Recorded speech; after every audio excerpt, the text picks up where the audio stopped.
নিজেদের প্রতিরক্ষা ব্যবস্থা আরও শক্তিশালী করতে আয়রন ডোম ক্ষেপণাস্ত্র কর্মসূচি চালু করার ঘোষণা দিয়েছেন মার্কিন প্রেসিডেন্ট ডোনাল্ড ট্রাম্প। সোমবার তিনি বলেন, শিগগিরই তিনি আয়রন ডোম ক্ষেপণাস্ত্র কর্মসূচি চালু করার নির্বাহী আদেশে স্বাক্ষর করবেন। কাতার ভিত্তিক সংবাদ মাধ্যম আল জাজিরা জানিয়েছে, গতকাল সন্ধ্যায় দক্ষিণ ফ্লোরিডার ডোরাল গলফ ক্লাবে রিপাবলিকান আইন প্রণেতাদের উদ্দেশ্যে বক্তব্য দেন ট্রাম্প। এ সময় তিনি আয়রন ডোম কর্মসূচি শুরুর কথা বলেন। ট্রাম্প বলেন, আমাদের একটি শক্তিশালী প্রতিরক্ষা ব্যবস্থা থাকতে হবে। শিগগিরই আমি 4টি নির্বাহী আদেশে স্বাক্ষর করব। এর মধ্যে আয়রন ডোম ক্ষেপণাস্ত্র কর্মসূচি চালু করার বিষয়টিও রয়েছে। আমি মনে করি এটি আমেরিকানদের সুরক্ষা দিতে কাজে লাগবে।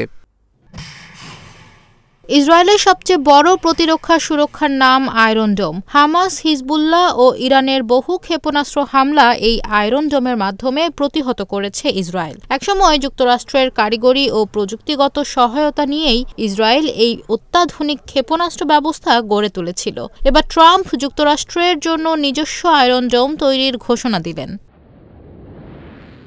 তবে আয়রন ডোম সব ক্ষেত্রে সফল এমন নয়। স্বল্প ও মাঝারি মাত্রার ক্ষেপণাস্ত্র বেশিরভাগ সময়ে প্রতিহত করতে পারলেও দূরপাল্লার ক্ষেপণাস্ত্র অনেক ক্ষেত্রেই প্রতিহত করতে ব্যর্থ হয়েছে। ইসরায়েল স্বীকার করেছে, আয়রন ডোম দিয়ে সিরিয়ার বেশ কিছু ক্ষেপণাস্ত্র আটকানো যায়নি।